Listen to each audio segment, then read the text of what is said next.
richtig hältst, ob du glaubst, dass ich fleißig gewesen bin. Faules Ex-Männer, Sieg heil!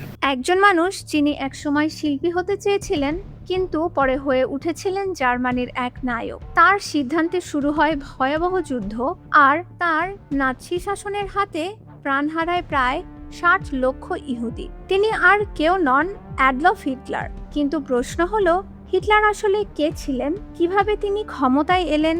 কেন ইহুদিদের প্রতি এত ঘৃণা তৈরি হয়েছিল?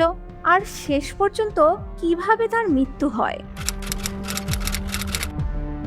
অ্যাডলফ হিটলারের জন্ম 20 এপ্রিল 1889 সালে অস্ট্রিয়ার ব্রাউনাউ আম ইন শহরে। তার বাবা ছিলেন সরকারি কর্মকর্তা, আর মা ক্ল্যারার সাথে তার ছিল অত্যন্ত ভালোবাসা এবং মমতার সম্পর্ক।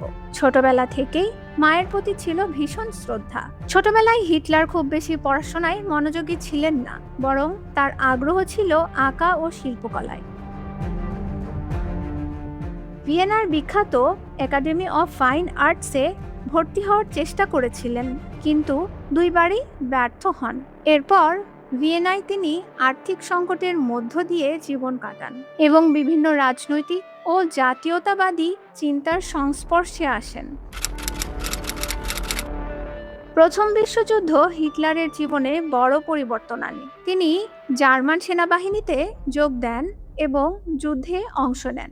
যুদ্ধে এসে জার্মানির পরাজয় তাকে গভীরভাবে প্রভাবিত করে। এরপর তিনি রাজনীতিতে সক্রিয় হন এবং জার্মান ওয়ার্কার্স পার্টিতে যোগ দেন। পরে দলটির নাম দেওয়া হয় নাৎসি পার্টি। হিটলারের সবচেয়ে বড় শক্তি ছিল তার বক্তৃতা ও প্রচারণা। তিনি জার্মানির অর্থনৈতিক সংকট, বেকারত্ব ও জাতীয় অপমানের জন্য বিভিন্ন গোষ্ঠীকে দায়ী করে মানুষের ক্ষোভকে নিজের রাজনৈতিক সমর্থনে পরিণত করেন। 1933 সালে হিটলার জার্মানির চ্যান্সেলর হন। এরপর খুব দ্রুত গণতান্ত্রিক প্রতিষ্ঠানগুলো দুর্বল করে তিনি একনায়কতন্ত্র প্রতিষ্ঠা করেন। নাৎসি মতাদর্শে তথাকথিত আর্য বা জার্মান জাতিকে শ্রেষ্ঠ হিসেবে দেখানো হতো। ইহুদিদের একটি জাতিগত শত্রু হিসেবে প্রচার করা হতো।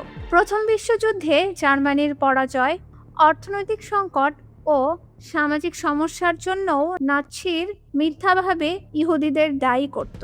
অর্থাৎ হিটলার ইহুদিদের বলির পাঁঠা বানিয়েছিলেন।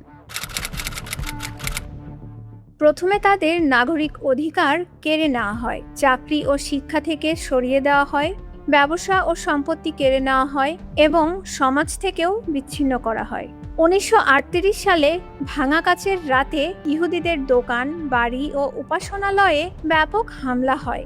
হাজার হাজার মানুষকে গ্রেফতার করা হয়। দ্বিতীয় বিশ্বযুদ্ধের সময় তাদের গেটো ও বন্দি শিবিরে পাঠানো হয়। অনাহার, রোগ, জোরপূর্বক শ্রম, গণগুলি বর্ষণ এবং পরে গ্যাস চেম্বার সহ বিভিন্ন পদ্ধতিতে পরিকল্পিতভাবে হত্যা করা হয়। এই গণহত্যাই ইতিহাসে হোলোকাস্ট নামে পরিচিত। প্রায় 60 লক্ষ ইহুদি নিহত হন।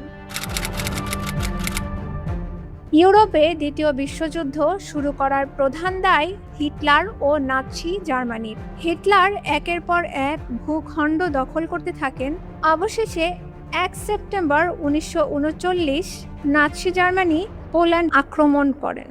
এরপর ব্রিটেন ও ফ্রান্স জার্মানির বিরুদ্ধে যুদ্ধ ঘোষণা করে এবং ইউরোপে দ্বিতীয় বিশ্বযুদ্ধ শুরু হয়। তবে পুরো বিশ্বযুদ্ধের পেছনে শুধু একজনের সিদ্ধান্ত নয়। প্রথম বিশ্বযুদ্ধের পরের রাজনৈতিক পরিস্থিতি, অর্থনৈতিক সংকট এবং জার্মানি, ইতালি ও জাপানের আগ্রাসী সম্প্রসারণবাদও গুরুত্বপূর্ণ ভূমিকা রেখেছিল। 1945 সালে যুদ্ধের শেষ দিকে সোভিয়েত বাহিনী বার্লিন ঘিরে ফেলে। হিটলার বুঝতে পারেন জার্মানির পরাজয় নিশ্চিত। 29 এপ্রিল 1945 তিনি তার দীর্ঘদিনের সঙ্গী ইভা ব্রাউনকে বিয়ে করেন। পরের দিন 30 এপ্রিল বার্লিনে ভূগর্ভস্থ বাংকারে দুজনই আত্মহত্যা করেন। ইভা ব্রাউন সায়ানাইড গ্রহণ করেন। হিটলার সায়ানাইড গ্রহণের পাশাপাশি নিজেকে গুলি করেন। পরে তাদের দেহ বাইরে নিয়ে গিয়ে পেট্রোল দিয়ে পুড়িয়ে ফেলার চেষ্টা করা হয়, যাতে শত্রুর হাতে দেহ না পড়ে। একজন মানুষ ছোটবেলায় শিল্পী হতে চেয়েছিলেন, কিন্তু ক্ষমতা, উগ্র জাতীয়তাবাদ, বর্ণবাদ, ঘৃণার প্রচারণা এবং একনায়কতন্ত্র তাকে ইতিহাসের সবচেয়ে ভয়ঙ্কর স্বৈর শাসকদের একজন করে তোলে। হিটলারের গল্প শুধু একজন ব্যক্তির গল্প নয়, এটি মনে করিয়ে দেয় ঘৃণা ও মিথ্যা প্রচার যখন রাষ্ট্রীয় ক্ষমতার সঙ্গে মিশে যায় তখন তার পরিণতি কতটা ভয়াবহ হতে পারে। ইসাবা তাসনিম, চ্যানেল 24।